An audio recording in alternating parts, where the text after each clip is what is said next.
Aujourd'hui à Filmographie, vous allez apprendre davantage à l'aide d'un expert comment produire un film d'action digne d'Hollywood. Plusieurs films d'action se ressemblent lorsqu'on en fait plusieurs. Le meilleur exemple sont les James Bond. Y a-t-il des points communs à tous les films d'action ou faut-il créer la surprise chez les cinéphiles?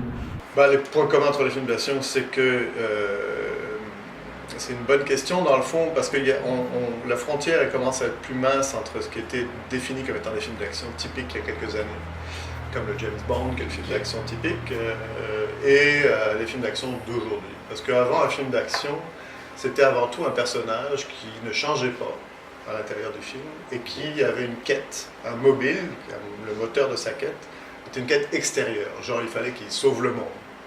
Okay. James Bond est toujours le même James Bond, de film en film. C'est un super-héros, on va dire, et il sauve le monde. On le voit encore ça aujourd'hui dans certains films de super-héros, mais vous remarquerez que ces dernières années, même les super-héros ont des quêtes intérieures. C'est ça la différence entre un film d'action et un film qui n'est pas un film d'action. Un film d'action, c'est une quête extérieure. Le héros ne change pas, il va changer quelque chose à l'extérieur de lui. Alors que les films d'aujourd'hui sont beaucoup plus psychologiques, si on veut. Donc la quête est intérieure, le personnage change à l'intérieur de cette quête-là, parce que cette quête extérieure reflète quelque chose à l'intérieur de lui. Donc en fait, les films de genre ont évolué parce que le public a évolué. Et aujourd'hui, James Bond est un très bon exemple. Les vieux James Bond ne marchent plus. À un moment donné, ils se sont arrêtés pendant des années de faire des James Bond, jusqu'à ce qu'ils prennent Daniel Craig pour faire le nouveau James Bond. Et avec Casino Royale, il y a une rupture dans toute l'histoire de James Bond. Casino Royale est le premier James Bond où le héros, James Bond, change, a une quête intérieure. Il a des sentiments, des émotions, c'est un vrai personnage humain. Avant, c'était juste un super-héros. On savait qu'il allait boire du martini, culbuter des jolies filles et sauver le monde d'un vilain méchant. C'était toujours la même recette. Okay. Aujourd'hui, ça a changé. Donc, qu'est-ce qui définit les films d'action? Eh bien, c'est ça. Mais aujourd'hui, le public est devenu plus difficile. Donc, c'est moins facile de distinguer un film d'action d'un film qui n'est pas d'action. Mais on les reconnaît assez facilement. Un film d'action, d'abord et avant tout, il y a de l'action. Ouais. C'est sûr, ça va. Maintenant, passons à une partie importante des films, peu importe soit-il, les acteurs. Est-ce que c'est important d'avoir des acteurs connus dans un film d'action? Oui, il vaut mieux. En fait, par exemple, quand nous on a fait Nitro, évidemment, Guillaume le Métier-Vierge n'était pas du tout le Guillaume le Métier-Vierge d'aujourd'hui, parce qu'aujourd'hui il est devenu très connu, on le voit partout et tout ça, mais à l'époque, il était, d'ailleurs il s'en était plein à la télévision, comme quoi c'était toujours les mêmes qui avaient les grands rôles. Aujourd'hui, il fait partie de cette équipe-là, c'est drôle. Mais on l'avait connu à l'époque du Matou, on le voyait dans les séries télévisées pour adolescents, Watatata et compagnie. Finalement, on a eu ce flash, le réalisateur et moi, d'ailleurs c'est ma blonde qui l'a eu en le regardant à la télévision lors d'une entrevue, d'ailleurs où il se plaignait de ne pas jouer assez.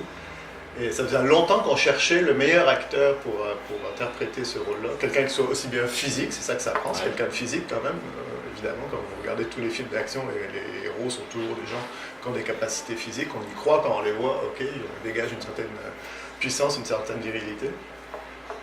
Agilité, en tant que Guillaume il a fait du cirque, donc c'est quelqu'un qui est très agile, qui est capable de faire des supérieurs sur lui-même et tout ça.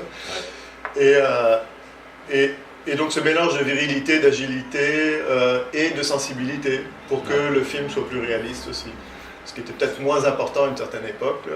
Ça prend un humain en fait. Mais aujourd'hui, il faut qu'on s'identifie au personnage. Oui. C'est pour ça que les films d'action ont changé et qu'on s'identifie pas seulement à un fantasme, mais à une personnalité humaine, vraie, qui dégage une certaine sensibilité. Et Guillaume, quand on l'a vu, alors il n'était pas très connu à ce moment-là, mais il était quand même assez connu et assez aimé du public pour que on sache que ce soit un bon casting, que c'était un bon casting.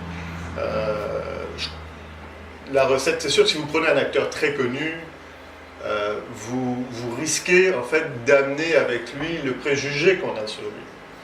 Alors si vous amenez un personnage qu'on a déjà vu dans un certain type de comédie par exemple, ou de drame, vous l'amenez dans un film d'action, ça marche pas. Ça peut marcher. Regardez Liam Neeson ces derniers temps. Liam Neeson qui faisait toujours des rôles beaucoup plus réalistes, le personnage plus tourmenté et tout ça. Aujourd'hui, depuis une dizaine d'années, depuis que Luc Besson en fait l'a intéressé avec Taken et tout ça, il enchaîne les films d'action. Il va sortir un film maintenant d'action avec Julianne Moore dans un un avion, je pense, en détresse, ou quelque chose comme ça, où il fait un marshal. Bon, il a complètement changé de catégorie, en fait. Il est devenu un acteur de film d'action, alors qu'on l'avait jamais vu comme ça avant. Donc ça peut se faire aussi, mais il incarne cette virilité, cette force physique, il est très grand, il a quelque chose de fort en lui.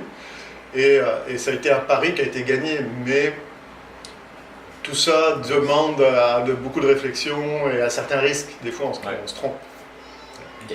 Dans les films d'action hollywoodiens, nous voyons souvent des poursuites automobiles. Mais est-il vraiment nécessaire d'avoir ces poursuites pour créer un bon film d'action?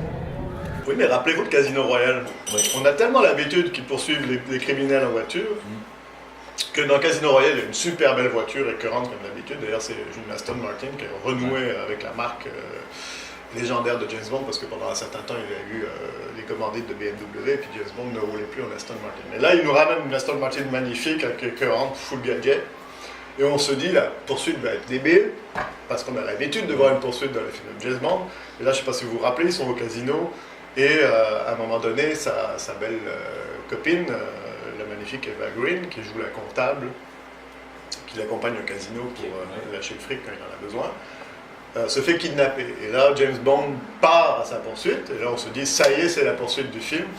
Ça dure 10 secondes, et Eva Green a été lâchée au milieu de la route, et James Bond casse sa belle Aston Martin en évitant la belle au milieu de la route, et détruit tout. Donc ils ont joué avec le cliché. On était tellement sûrs qu'il allait y avoir une poursuite qu'ils nous ont fait le contraire. Ils ont dit, on va tourner ce qui est une très bonne astuce de scénarisation. On met un clignotant à droite, tout le monde pense qu'on va aller à droite, et au dernier moment, pouf, on va à gauche, et c'est la surprise. Alors non, c'est pas pour répondre à la question, c'est pas nécessaire qu'il y ait une poursuite. Par contre, ça rajoute de l'action. Ça rajoute énormément d'action. Oui. Et le problème avec les poursuites, c'est qu'on a déjà tellement fait de poursuites, et il y a des films qui ont tellement des moyens incroyables pour faire des poursuites, comme Fast and Furious et toute cette série-là, qui font des miracles, si on veut, technologiques au niveau des poursuites, où la caméra, si vous mettez à la place de la caméra et que vous regardez un film comme ça, vous ne comprenez même pas comment ils ont fait, parce que la caméra, elle était à l'intérieur du char, elle est sortie à l'extérieur, elle a tourné autour pendant qu'il roulait, le char a fait un 360 sur lui-même à 150 km/h, il repart en... Donc, c'est impossible d'ailleurs, tout ça, c'est la magie du film, il n'y a personne qui conduit comme ça dans la vraie vie.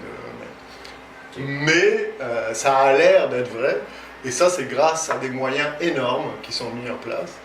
Et donc c'est très difficile d'accoter ce niveau technologique, technique-là aujourd'hui dans les poursuites, donc il faut les réinventer d'une certaine façon. C'est ce que James Bond a fait, il a dit, au lieu que je me lance dans une autre poursuite incroyable que de toute façon vous avez déjà vu 1000 fois, et bien là je vais vous surprendre.